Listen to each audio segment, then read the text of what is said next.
Ruby Anandpur Jagannath মন্দির সদ্য উদ্বোধন হওয়া কলকাতার এই জগন্নাথ মন্দিরে আপনারা কিভাবে আসবেন, মন্দিরের সময়সূচি, মন্দিরের পুজোর সময়সূচি, ভোগ প্রসাদের সময়, সমস্ত তথ্য আজকে এই ভিডিওর মাধ্যমে আপনাদেরকে সবটা শেয়ার করব।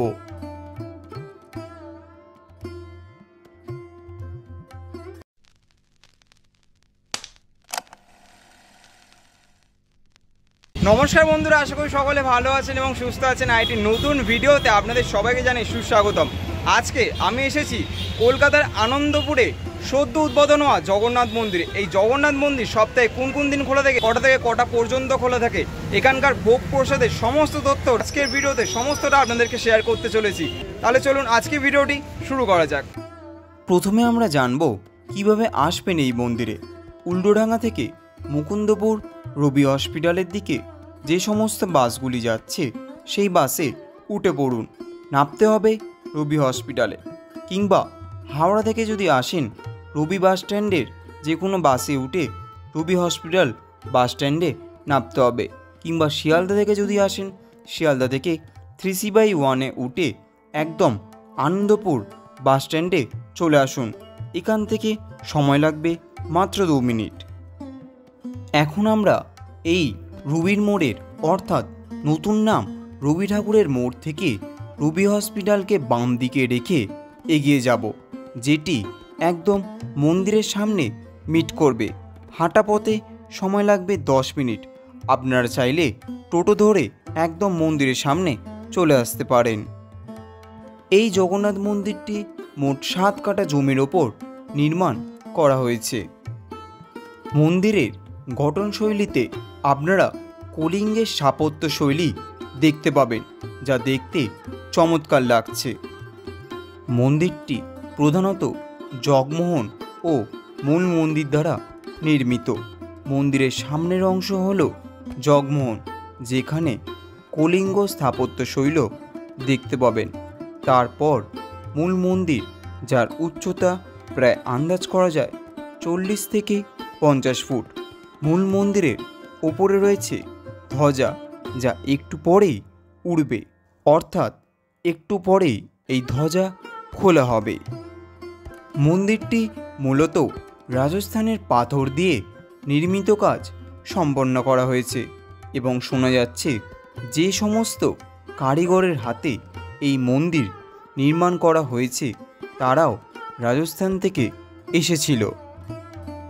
মন্দিরের গায়ে রয়েছে অসংখ্য আলো, যা সন্ধ্যার সময় দেখতে চমৎকার লাগবে। মূল মন্দিরের প্রবেশদ্বারের আগে রয়েছে অরুণদেবের একটি মূর্তি। প্রতিটি জগন্নাথ মন্দিরে অরুণদেবের স্তম্ভ লক্ষ্য করা যায়। সমস্ত জগন্নাথ মন্দিরে প্রবেশদ্বারে যেমন সিংহদুয়ার থাকে, তেমন এখানেও ব্যতিক্রম নয়। এখানেও রয়েছে তেমনই সিংহদুয়ার। মন্দিরের প্রবেশদ্বারে দুদিকে দুটো সিংহ এখানেও বসানো রয়েছে। মন্দিরের ভিতর প্রবেশ করলে প্রথম দেখতে পাবেন গরুর স্তম্ভ, অর্থাৎ এই স্তম্ভের উপর বিরাজ করছেন গরুর দেবতা। মন্দিরের ভিতর রয়েছে একটি তুলসী মঞ্চ। এই মন্দিরে এলে শুধুমাত্র আপনারা প্রভু জগন্নাথের দর্শন পাবেন, অর্থাৎ শুধুমাত্র প্রভু জগন্নাথকে দেখতে পাবেন। দেবী সুভদ্রা ও প্রভু বলরামকে এখানে আপনারা দেখতে পাবেন না। প্রভু জগন্নাথ দেবের মন্দিরের গর্ভগৃহের ওপর দিকে রয়েছে নবগ্রহের মূর্তি। প্রভুর মূর্তি এখানে নিমকাঠ দ্বারা নির্মিত করা হয়েছে। প্রভু এখানে নীলমাধব নামে পূজিত হচ্ছেন একাই। আপনারা চাইলে এই মন্দিরে চারপাশে পরিক্রমাও করতে পারেন। মন্দিরটি ছোট হলেও মন্দিরটি কিন্তু চারপাশে পরিক্রম করার জায়গা রয়েছে। ছোটোর মধ্যে দিয়ে এত সুন্দর মন্দির আমরা খুবই কম দেখে থাকি। সত্যি মানতে হচ্ছে এই মন্দিরটি প্রভু যেন এখানে বিরাজমান। সন্ধ্যা হওয়ার সাথে সাথেই মন্দিরের ভিতর একটি সুন্দর ঝাড়ের আলো লাগানো আছে, যেটি জ্বলতে শুরু করেছে। শুরু হয়েছে কীর্তন। মন্দিরের এই কীর্তন মন্দিরটিকে একটি জাগ্রত রূপে সৃষ্টি করছে।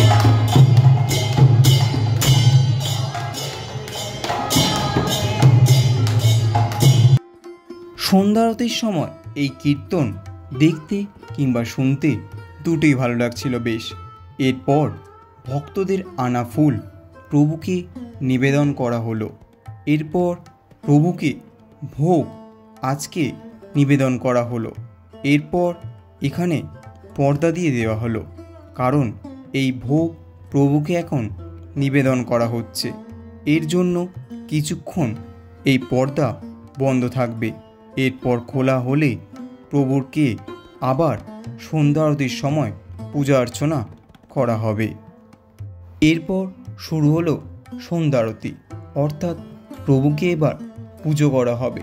সত্যি এইখানে এসে মনের শান্তি, মনের বিশ্বাস যেন একটাই কথা বলে, এইখানে প্রভু যেন বিরাজমান। সকলের ভক্তদের মধ্যে একটি সুন্দর গান শোনা গেল, জয় জগন্নাথ। আবার আসবো আমরা সকলে এখানে এই মন্দিরে বারবার আপনাকে আসতেই হবে, কারণ একটাই কথা বললাম, এখানে প্রভু যেন বিরাজমান। এরপর আমরা জেনে নেব মন্দিরের পুরোহিতের কাছে এখানকার পুজোর নিয়ম, আরও অনেক কিছু। টাইমিংটা যেটা হচ্ছে, এখানে 5টার দিকে ঠাকুরের গেট খোলা হয়। ঠাকুরের মঙ্গল আরতি 5:30টায় হয় সকাল। মঙ্গল আরতি হয়ে যাওয়ার পরে ঠাকুরের 1 ঘন্টা পরে ভোগ আরতি হয়। ওইটা হচ্ছে আপনার টাইমিং 7টা থেকে ধরুন 8টা, এর মধ্যে 1 ঘন্টার মধ্যে। এরপরে আর কোনো হয় না। এরপরে বেলা 12টার সময় কী হয়, অন্নভোগটা হয় বেলা 12টার সময়। এবার সেইটা বিতরণ করা হয় 12টা টু 1টার মধ্যে। এবার শয়ন হচ্ছে আপনার দুটোর সময় শয়ন দিয়ে দেওয়া হলো।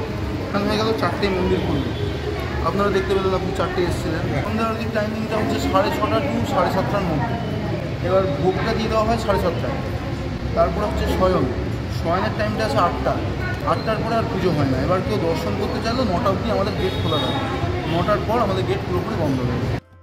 সর্বশেষে ছিল পুজোর প্রসাদ, অর্থাৎ প্রভু জগন্নাথ দেবের আজকের পুজোর প্রসাদের মেনু লুচি, আলু ভাজা এবং সুজির হালুয়া। সত্যি কথা বলতে পুজোর এই প্রসাদের রিভিউ হয় না, কারণ এই প্রসাদ আমাদের কাছে আশীর্বাদ স্বরূপ। তাও এই পুজোর প্রসাদ খেয়ে আমরা খুবই আনন্দিত।